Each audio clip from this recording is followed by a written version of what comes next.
اللہ الرحمن الرحیم۔ میرے اور آپ کی بلکہ ساری دنیا کے سارے انسانوں کی دنیا اور آخرت کی کامیابی کو اللہ رب العزت نے اپنے پورے کے پورے دین میں رکھی ہے۔ دین آئے گا مصطفیٰ صلی اللہ علیہ وسلم والی محنت سے۔ اس محنت کے سلسلے میں بقیہ نماز کے بعد بات ہوگی، آپ سب تشریف رکھیں، انشاءاللہ بہت فائدہ ہوگا۔ میرے محترم بھائیوں، بزرگوں اور دوستوں، میری اور آپ کی بلکہ ساری دنیا کے انسانوں کی کامیابی اللہ رب العزت نے دین میں رکھی ہے۔ دین کی بنیاد ہے لا الہ الا اللہ محمد الرسول اللہ۔ اس کلمے کا معنی یہ ہے کہ اللہ کے سوا کوئی عبادت کے لائق نہیں اور حضرت محمد صلی اللہ علیہ وسلم اللہ کے رسول ہیں۔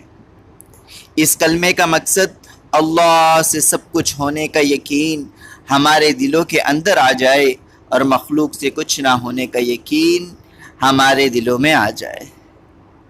نبی علیہ السلام کے مبارک طریقوں پر چل کر کامیابی کا یقین اور غیر کے طریقوں پر چل کر ناکامی کا یقین ہمارے دلوں میں اندر آ جائے۔ کلمے کی فضیلت یہ ہے، 100 سالہ کافر اخلاص کے ساتھ اس کلمے کو پڑھ لے تو اس کے پچھلے تمام گناہ معاف ہو جائیں گے۔ اگر وہ فوت ہو گیا وہ جنت میں داخل ہو جائے گا۔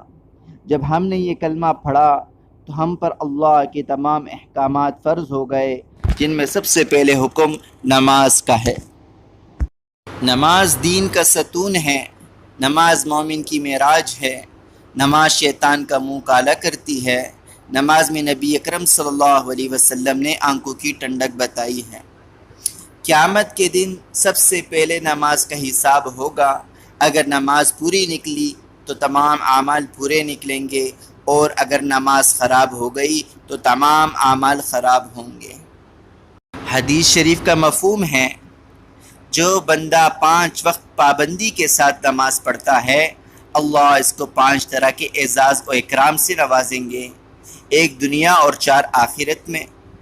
دنیا میں روزی کی تنگی اللہ نہیں دیں گے اس کو، اور مرنے کے بعد جو آخرت کے 4 ہیں، آخرت میں قبر کا عذاب نہیں ہوگا، اعمال نامہ دائیں ہاتھ میں دیا جائے گا، پل صراط کے پل سے بجلی کی طرح پار کر دیا جائے گا، اور بغیر حساب کتاب کے جنت میں داخل کر دیا جائے گا۔ اللہ ہماری ایسی نمازیں بنا دے۔ نمازوں کو سیکھنے کے لیے علم کا ہونا ضروری ہے۔ اتنا علم حاصل کرنا ہر مرد عورت پر فرض ہے کہ 24 گھنٹے کی زندگی اللہ کے حکموں پر نبی علیہ السلام کے طریقوں کے مطابق گزار سکے۔ مال فرعون، قارون، نمرود کی میراث ہے، اور علم انبیاء علیہ السلام کی میراث ہے۔ حدیث شریف کا مفہوم ہے، جو بندہ 1 آیت قرآن کی سیکھ لے، اللہ اس کو 100 رکعت نوافل سے بڑھا کر ثواب عطا فرمائیں گے، اور جو بندہ 1 باب علم کا سیکھ لے، اللہ اس کو 1000 رکعت نوافل کے بقدر ثواب عطا فرمائیں گے۔ ایسی ہم ذکر کرنے والے بن جائیں۔ ذکر کرنے والا زندہ کی طرح ہے اور ذکر نہ کرنے والا مردوں کی طرح ہے۔ جنت کے 8 دروازے ہیں، 1 دروازہ خاص ذاکرین کے لیے ہے۔ حدیث شریف کا مفہوم ہے، اگر ایک بندہ پیسے تقسیم کر رہا ہو اور دوسری جگہ ذکر کر رہا ہو تو ذکر کرنے والا بہتر ہے۔ ایک بندہ پیسے تقسیم کر رہا ہے اور دوسرا بندہ اللہ کی ذکر میں مشغول ہے، تو جو بندہ اللہ کی ذکر میں مشغول ہے وہی سب سے زیادہ بہتر ہے۔ اکرام مسلم کا مقصد ہے ہم اپنے حقوق کے ساتھ ساتھ دوسرے مسلمانوں کے حقوق بھی ادا کریں۔ رسول اکرم صلی اللہ علیہ وسلم کی حدیث کا مفہوم ہے، مسلمان کی بیمار پرسی کے لیے جو بندہ صبح کو جاتا ہے تو شام تک 70,000 فرشتے مغفرت کی دعائیں کرتے ہیں، اور اگر شام کو جاتا ہے تو صبح تک 70,000 فرشتے مغفرت کی دعائیں کرتے ہیں۔ اسی طرح ہم چھوٹوں سے پیار کریں، بڑوں کی عزت کریں، علماء کی قدر کریں۔ رسول اللہ صلی اللہ علیہ وسلم نے فرمایا، جس میں 3 صفات نہ ہوں وہ ہم میں سے نہیں ہے۔ ہماری صحیح نیت ہو کہ نیت کہ صحیح نیت کا مقصد ہے کہ ہم ہر نیک کام اللہ کے لیے کریں، اللہ کی رضا کے لیے کریں۔ حدیث شریف کا مفہوم ہے اخلاص والے ہدایت کی چراغ ہیں، اس کی وجہ سے اللہ رب العزت بڑے بڑے فتنوں کو دور کرتے ہیں۔ ایک حدیث کا مفہوم ہے بنی اسرائیل میں کھیت آ گیا اور کھانے کو کچھ نہ ملتا، ایک بندہ ریت کے ٹیلے کے قریب سے گزر رہا تھا، اس نے دل ہی دل میں کہا اگر یہ آٹا ہوتا تو میں سب لوگوں میں تقسیم کر دیتا۔ وقت کے نبی پر اللہ کی طرف سے وحی آئی، اس بندے کو بتا دو کہ ہم نے تیرے نام اعمال میں اتنے ہی آٹے کا صدقہ کرنے کا ثواب لکھ دیا ہے۔ دل میں کہا اللہ نے اس کا فیصلہ کر دیا۔ تو تبلیغ کا مقصد ہم خود بھی نیک کام کریں اور دوسروں کو بھی نیکی کی دعوت دیں، خود بھی برا نہ کریں، دوسروں کو بھی برائی سے منع کریں۔ اس کام کے لیے اللہ کی طرف سے نبی آتے تھے۔ ہمارا یقین ہے ہمارے نبی حضرت محمد صلی اللہ علیہ وسلم اللہ کے آخری نبی ہیں، آپ کے بعد کوئی نبی نہیں آنے والا۔ یہ وہ نبوت کا کام اللہ رب العزت نے آپ صلی اللہ علیہ وسلم کی امت کی ذمہ داری لگا دی۔